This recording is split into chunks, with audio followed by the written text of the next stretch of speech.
let's just go straight to Stanford. Obviously, you guys Forget had some really anything good. else. Yeah. Well, I mean, you guys said me go first, so here we go. There we go.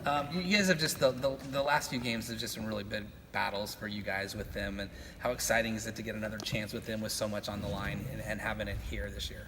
Yeah, well, you always want to be home, that's for sure. And every time you play them, you know that they're going to be as prepared as anyone ever is to play you, and they're going to be disciplined, they're going to be efficient, and it's going to take a huge effort, to compete in the game and give yourself a chance to win. And this is no different. You look at this team, it's a Tara team. They replaced a lot. They have a nice core though that were all significant players, for them a year ago. But they did lose a lot. Lose McCall, Roberson, and Samuelson. I mean, that's significant, group from a year ago. But this team has all the same qualities. They're committed to the defensive end of the floor. They're playing the best defense of anyone in the conference to this point, and are highly efficient offensively. And they continue to get better week after week, and that's what we've seen. In this team, they had some injuries early. McPhee missed, I think, 8 games, 3 of their losses. I know Carrington was out as well. They're healthy now, and they're playing really good basketball. So more of the same. Has it been kind of interesting? Because, I mean, they did replace a lot, some of those injuries, a tough schedule, but, they fall out of the top 25. I know from an outside perspective, it seems like, oh, what's wrong, or, a down year. Has it been kind of interesting for you to see, because you look at it differently, just to kind of see that, how different this year's maybe kind of been for them than in years past? I think injuries really hurt. I think it really impacted them early. I think it was significant. Then you look at the quality of the schedule. Right. I mean, they played as tough a schedule as anyone, pretty much. I mean, top 10 schedule, I think, at least. And so you put all that together, and I don't think there's anybody surprised that this team is doing what it's doing now and is playing as well as it is. I think that all works together. So because of that, it's the same old, and so I'm not surprised at all by how they're playing and who they are and what their potential is. Very talented.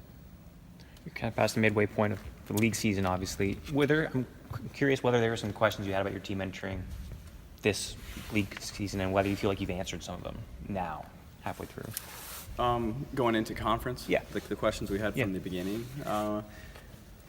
I think we learned a lot early. The benefit of the Notre Dame and Duke games were really a reality check. Okay, where are we? How are we going to compete against adversity? How are we going to respond to it? I think the way we competed in those 2 games in particular said a lot about who we are at the core, which gave us lots of hope. And from that point forward, it's like, okay, let's just keep getting better. Very similarly to what we've talked about with the Stanford team, just a constant improvement. I think that's what people have seen from us. I've seen that. I think last weekend, we probably got the most complete contributions from everyone. I think if you just go down the roster, everyone is playing a little bit better than they were. And so I think we're answered a lot of questions. I was curious about how we were going to rebound this year. And this team is competing on the boards with anyone in the conference, and I've been really pleased with that. We had some turnover issues as we were gaining experience. I think those have diminished. And so this team is just becoming better, and I think our best is still ahead. Similarly, big picture, on the converse side of that, things you feel like to kind of make some noise this last 4 weeks, whether you feel like there are couple areas or 1 or 2 where you feel like, okay, we still have to make some leaps and bounds here. Win. Just win? Win. But what leads to that? What are some areas that would lead to that? Win. I think we can still get better defensively. Yeah. I think that's probably the number one area where we can make strides, the greatest strides. Some of it has to do with consistency. Some of it has to do with just, continuing to change a mindset to understand the urgency you have to play with all the time. That is something that we've seen in stretches where we've been lights out, played incredible, on par with a year ago. And then there's been stretches where we haven't been quite as focused and we've let teams get comfortable. You look at the 2 first halves a week ago, those teams played at way too efficient. Second half came out of the locker room. The difference, I think, was our defensive intensity, and so we're still gaining in that area. I think that's probably number one. offensive efficiency, like I've said over and over, the lack of experience that we have is diminishing, but there's still some. And so I think there's still some room to grow, just getting into our offense just a little quicker, staying on the same page a little more often, and not getting off our game at all. And I think those things are all that stuff's getting better, so our best basketball's still ahead.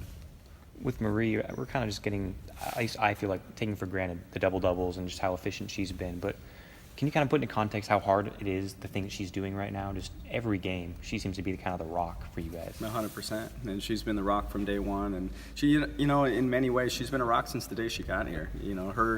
Her professionalism was evident from the beginning. The way she approached practice, how hard she plays, that you can count, all of us, we could count on exactly what we're going to get from Marie every day. The things that she didn't know as a freshman, she learned quickly and adapted, and then each year she's gotten better. And this year, her efficiency's off the charts. If anybody looks at her numbers, they kind of, they're shocking at how efficiency is throughout, her game. And so for a senior to be able to do that at the same time, take care of her teammates, it's what this thing is all about. It's what the 4-year experience is. And so it is easy to take it for granted. But it's still amazing just to see, I don't know. It's happening, and it just makes you happy, and it's infectious, and her ability makes everybody rise, And so I don't know, can't say enough about her. I'm just super happy for her. Over the last couple weeks, Katie and Mick have seemed to kind of share that point guard position a little bit more. Why did you kind of make that change, maybe take more ball handling away from Mick and maybe move it over to Katie? Against Oregon, Katie played a majority of the one. Again, last week in the mountains, it was Mick. And so what I think our versatility is one of the things that is one of our strengths. Aaliyah can run it, Taylor could run it. In the Oregon series, I just felt it was better to have Katie there. Then we went back to Mick, and they're different for sure. And I think that makes us tough. And so great teams have multiple players that can play the one, and we're fortunate to have several that can. And so I think it's just game, situation, what's best, and roll with it. In regards to Katie, he was talking about her playing one, how big has it been for her throughout the years learning to play that? Because I remember her freshman year when she took over for Sid, she hadn't really played the one in high school before. Yeah, and it's very similar stories for both of them, for both Mick and Katie. Neither of them played since middle school, at the point. And then to get to, the Pac-12 and then be asked to run the one, it's unique, but they have such a unique skill set that they provide, such dynamic qualities to it. I mean, their passing ability, Katie sees the floor incredibly well, and then for Mick, her ability to attack and draw defenders and then create, either to score or to pass. Now they've both learned, the mental side of it and the leadership qualities. There's still a learning curve there, on what exactly that person does in each moment and how important it is. And I think when you say you're the Sid, that puts it in context for them. Okay, you're the Sydney Weiss right now. Okay, that's the one they played with, and they remember that calming impact that Sydney had when she had the ball.